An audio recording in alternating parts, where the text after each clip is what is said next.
एक बार माता पार्वती ने भगवान शिव से कहा, हे प्रभु, आज मेरे मन में एक प्रश्न उठ रहा है। यदि आप मेरे प्रश्न के उत्तर देकर मुझे संतुष्ट करेंगे तो मेरे मन को बहुत शांति मिलेगी। तब भगवान शिव कहते हैं, हे देवी, आखिर तुम्हारे मन में कौन सा प्रश्न है? फिर माता पार्वती कहती है, हे प्रभु, भाई का हिस्सा हड़पने वाले भाई के किस प्रकार कर्म फूट जाते हैं, जिससे भाई भाइयों के अंदर बैर हो जाता है और भाई भाई का दुश्मन बन जाता है। भगवान शिव कहते हैं, हे पार्वती, यह तुम्हारे प्रश्न बहुत ही ज्यादा महत्वपूर्ण है। जो भी व्यक्ति इस प्रश्न के उत्तर को समझकर इस पर्याप्त ज्ञान को अपने जीवन में उतार लेता है, उसे जीवन में सुख समृद्धि की प्राप्ति होती है। फिर आगे भगवान शिव कहते हैं, हे देवी पार्वती, अब मैं तुम्हें तुम्हारे इस प्रश्न के उत्तर एक छोटी सी कथा के माध्यम से देने वाला हूँ। इस कथा के माध्यम से तुम अपने इस प्रश्न के उत्तर को ठीक तरह से समझ पाओगी, परंतु मेरी एक शर्त है। जब तक मैं इस कथा को सुनाऊं तब तक तुम्हें कथा को बड़े ध्यान से सुनना होगा। तब माता पार्वती कहने लगी, हे प्रभु, मैं आपको वचन देती हूँ कि इस कथा को मैं पूरे मन और लगन से सुनूंगी। आप कृपया उस कथा को प्रारंभ करें। एक नगर में एक सेठ रहता था। उसके 2 पुत्र थे।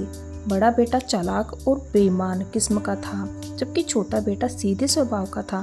सेठ के पास धन की कोई कमी नहीं थी। इस प्रकार से सेठ अपने परिवार के साथ हंसी खुशी से अपना जीवन यापन कर रहा था। फिर एक समय आया कि सेठ का देहांत हो गया। सेठ की मृत्यु हो जाने के बाद बड़े बेटे ने मन में विचार किया कि पिताजी दुनिया में नहीं रहे, दोनों भाइयों के बीच में संपत्ति का बंटवारा हो जाना चाहिए। फिर बड़े बेटे ने अपने छोटे भाई को बंटवारा करने के लिए बुलाया और कहा, पिताजी अब दुनिया में नहीं रहे हैं तो हमें संपत्ति का बंटवारा कर लेना चाहिए, ताकि समाज के लोग यह न कह सके कि बड़े भाई ने छोटे भाई का हिस्सा नहीं दिया। अब तुम एक काम करो, चलो साथ साथ बैठकर बंटवारे के पहले खाना खा लेते हैं, उसके बाद फिर हम संपत्ति का बंटवारा करेंगे। भगवान शिव कहते हैं, हे पार्वती, इस प्रकार दोनों भाइयों ने साथ में खाना खाया। फिर छोटे भाई ने अपने बड़े भाई को जवाब दिया, भैया, बंटवारा आप ही कर लेते, मुझे अपना हिस्सा दे देते, बाकी आप रख लेते, मुझे बुलाने की क्या जरूरत थी। फिर सेठ का बड़ा लड़का कहने लगा, नहीं भाई, मैं यह सुनना बर्दाश्त नहीं कर सकता कि बड़े भाई ने छोटे भाई का हिस्सा मार लिया। भगवान शिव कहते हैं, इस प्रकार सेठ का बड़ा लड़का बंटवारा शुरू करता है और खाने पीने की चीज़ों से 2 थालियां सजाता है।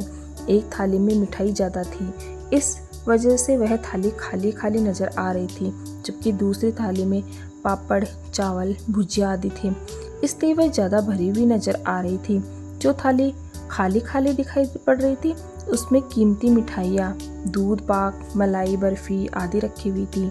फिर थालियों को सजाने के बाद सेठ का बड़ा लड़का अपने छोटे भाई से कहने लगा, जैसा भी खाना चाहो वैसी थाली उठा लो, क्योंकि सेठ का बड़ा लड़का यह जानना चाहता था कि बंटवारे के समय उसका छोटा भाई किस बात को तवज्जो देता है, ज़्यादा माल लेना पसंद करता है या कम माल लेना पसंद करता है। क्योंकि सेठ के छोटे लड़के को मीठा खाना कम पसंद था, इसलिए उसने पापड़ भुजिया वाली थाली उठा ली और कहा, भैया, मुझे यह खाना पसंद है। और ऐसा कहते हुए छोटा भाई खाना खाने लगा। इस प्रकार सेठ का बड़ा लड़का समझ गया कि मेरे छोटे भाई को ज़्यादा माल चाहिए, वह लालची है, इस कारण उसने ज़्यादा खाना भरी हुई थाली ली है, अब बंटवारे में मज़ा आएगा। फिर ऐसा सोचते हुए सेठ के बड़े लड़के ने बंटवारे के लिए नई तरकीब सोच ली और फिर खाना खा करके दोनों भाई कमरे में पहुँचे। बड़े भाई ने घर के सामान को 2 हिस्सों में किया। फिर अपने छोटे भाई से कहा, इस सामान में से तुझे कौन सा सामान चाहिए। छोटे भाई ने सामने रखे हुए सामान की ओर इशारा किया। एक तरफ घरेलू उपयोग की कीमती चीज़ें रखी थी और दूसरी तरफ सामान दिखने में ज़्यादा लग रहा था मगर साधारण वस्तुएं थी। इस प्रकार सामान का बंटवारा देखकर सेठ के छोटे बेटे ने सोचा कि बड़े भाई के पास यह सारी कीमती चीज़ें नहीं हैं, मेरे पास तो पहले से ही है, मैं इनका क्या करूँगा। इसलिए सारी कीमती चीज़ें जो घर में उपयोग की जाती है भाई साहब के पास ही रहनी चाहिए, क्योंकि भाई साहब का परिवार भी बड़ा है। ऐसा सोचते हुए सेठ के छोटे बेटे ने बड़े ढेर की ओर इशारा करके कहा, भाई, मुझे यह बड़ा वाला ढेर चाहिए। फिर तो सेठ का बड़ा लड़का मुस्कुराया और कहने लगा, जैसी तेरी मर्जी, फिर यूँ मत कहना कि बड़े भाई ने बंटवारा ठीक से नहीं किया। फिर सेठ का बड़ा लड़का अपनी चतुराई पर मंद मंद मुस्काने लगा। वहीं सेठ का बड़ा बेटा तो यह समझ रहा था कि मैं अपने छोटे भाई की बेईमानी करके उसे पागल बना रहा हूँ, क्योंकि वह जानता था कि उसे ज़्यादा कीमती सामान प्राप्त हुआ है। इधर छोटा भाई इसलिए खुश था कि बड़े भाई का परिवार बड़ा है और वह अपने बड़े भाई की मदद कर रहा है। फिर भगवान शिव कहते हैं, ये पार्वती, इधर सेठ का बड़ा लड़का बंटवारे को आगे बढ़ाता है और 2 पोटलियाँ बांधता है। फिर बड़े भाई ने अपने छोटे भाई से कहा, अब दोनों ढेर में से तुम्हें कौन सा ढेर पसंद है, वहीं उठा लो। इन दोनों पोटलियों में माताजी के जेवर हैं। वहीं बड़े भाई की बात को सुनकर छोटे भाई ने बारी बारी दोनों पोटलियों का निरीक्षण किया। उसने देखा कि एक पोटली भारी थी और दूसरी हल्की थी। फिर उसने सोचा कि बड़े भाई तो बड़े होते हैं, इसलिए उन्हें ज़्यादा हिस्सा चाहिए, क्योंकि बड़े भाई का परिवार बड़ा है।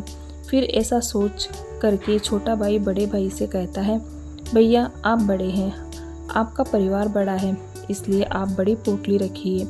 फिर भगवान शिव कहते हैं, हे पार्वती, बड़ा भाई यह सोचता है कि हमेशा यह बड़ा वाला सामान उठाता है, इसलिए बड़े भाई ने बड़ी पोटली में हल्के फुल्के चांदी के सामान रख दिए, जबकि छोटी पोटली में कीमती जेवर रखे हुए थे। फिर जैसे ही बड़े भाई ने सोचा कि छोटी पोटली मेरे हाथ से निकलती जा रही है, तो अपने छोटे भाई से कहने लगा, नहीं नहीं भाई, तुम बड़ी पोटली लो। फिर छोटे भाई ने कहा, नहीं भाई, आप बड़े हैं, बड़ी चीज़ पर आपका हक बनता है। और ऐसा कहते हुए छोटे भाई ने छोटी पोटली रख ली। फिर तो ऐसा नज़ारा देखकर सेठ का बड़ा लड़का चकित रह गया, क्योंकि उसने बड़ी पोटली में चांदी के जेवरात रखे थे और छोटी पोटली में सोने के जेवरात रखे थे। वह जानता था कि छोटा भाई लालच में आकर बड़ी पोटली उठाएगा, जिसमें उसके पास चांदी के जेवरात चले जाएंगे और सोने के जेवरात उसके पास आ जाएंगे। मगर यहाँ पर सब कुछ उल्टा हो गया। फिर भगवान शिव कहते हैं, हे पार्वती, इस पर सेठ के बड़े लड़के ने अपने छोटे भाई से कहा, इस बार तू बंटवारा करना, नहीं तो लोग कहेंगे कि बड़े भाई ने बंटवारा करके छोटे भाई को ठग लिया है। क्योंकि बड़े भाई ने सोचा कि छोटा भाई बंटवारा करेगा तो फिर मैं उठाऊंगा। परंतु इधर छोटे भाई का हृदय कोमल था, वह बड़े भाई का हित चाहता था, क्योंकि बड़े भाई के बच्चे ज़्यादा थे, इसलिए छोटा भाई चाहता था कि ज़मीन का ज़्यादा हिस्सा बड़े भाई साहब को मिले। वह अपने बड़े भाई को अपने पैतृक घर पर ले गया और बड़े भाई से कहा, भाई, यह अपना पैतृक मकान है, पिताजी ने आपके जाने के बाद इसे बनाया था। फिर तो सेठ के बड़े लड़के ने देखा कि एक और 2 मकान और 3 मंजिला भवन खड़ा है, वहीं दूसरी ओर एक दुकान के पास से अंदर जाने का गेट है, यानी एक ओर तो भवन के साथ 2 दुकानें बनी हुई है, वहीं दूसरी ओर एक दुकान और पीछे जाने का गेट है। फिर भगवान शिव कहते हैं, हे पार्वती, बड़ा भाई नहीं चाहता था कि वह जेवरात की तरह ठगा जाए, इसलिए उसने छोटे भाई से कहा, तुम ही बताओ मुझे कौन सा हिस्सा लेना चाहिए। फिर तो छोटा भाई कहने लगा, भाई साहब, मेरी राय में आप दूसरा हिस्सा ले लीजिए। वहीं छोटे भाई की बात को सुनकर बड़ा भाई सोचने लगा, यह तो छोटा भाई होकर भी बड़े भाई को ठगना चाहता है, स्वयं तो बहुमंजिला मकान और 2 दुकानें हड़पना चाहता है। ऐसा सोचते हुए बड़े भाई ने छोटे भाई से कहा, मेरा परिवार बड़ा है, इसलिए मैं चाहता हूँ कि यह बहुमंजिला मकान वाला हिस्सा मैं ले लूँ। इस प्रकार बड़े भाई की बात को सुनकर छोटे भाई ने कहा, भैया, आप हिस्सा लेने से पहले एक बार दूसरा हिस्सा देख ले। क्योंकि छोटा भाई मन में सोच रहा था कि भाई को ज़्यादा हिस्सा मिले, क्योंकि दूसरे हिस्से के अंदर 8 मकान और लंबा चौड़ा खेत था, साथ ही बहुत सारे मवेशी भी थे, इसलिए बड़े भाई के परिवार का गुजारा अच्छे से हो जाएगा और मुझे भी बड़े भाई की सहायता करने का मौका मिल जाएगा। बस यही सोचकर छोटा भाई अपने बड़े भाई से कहता है, भाई, एक बार चलकर दूसरा हिस्सा देख लो, फिर निर्णय लेना कि तुम्हें कौन सा हिस्सा लेना है। भगवान शिव कहते हैं, ये पार्वती, जो भाई बेईमान होता है और भाई के प्रति नियत साफ नहीं रखता है, ईश्वर उसकी बुद्धि हर लेते हैं। और फिर सेठ के बड़े लड़के की बुद्धि खराब हो गई। वह सोचने लगा कि छोटा भाई उसे ठगना चाहता है, इसलिए बड़े भाई ने कहा, मुझे कुछ नहीं देखना, यह दूसरा हिस्सा तेरा रहा और पहला हिस्सा मेरे पास रहेगा।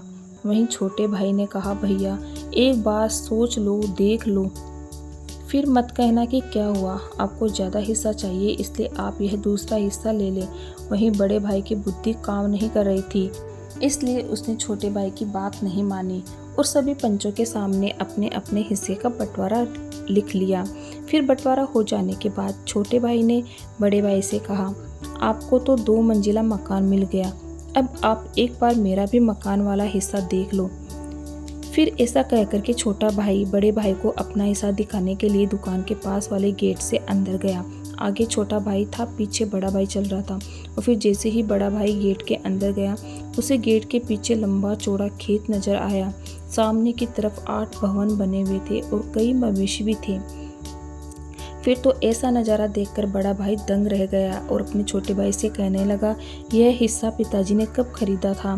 तब छोटे भाई ने कहा, भैया आपके जाने के बाद पिताजी ने इसे खरीदा था, इसलिए तो मैं आपसे बार बार कह रहा था कि आप बड़े हैं, आपको बड़ा हिस्सा चाहिए, मगर आप नहीं माने। भगवान शिव कहते हैं, हे पार्वती, आखिरकार बड़ा भाई क्या कर सकता था, क्योंकि बंटवारा हो चुका था। और फिर छोटे भाई के हिस्से को देखकर बड़े भाई को एकदम से दिल का दौरा पड़ता है और उसकी मृत्यु हो जाती है।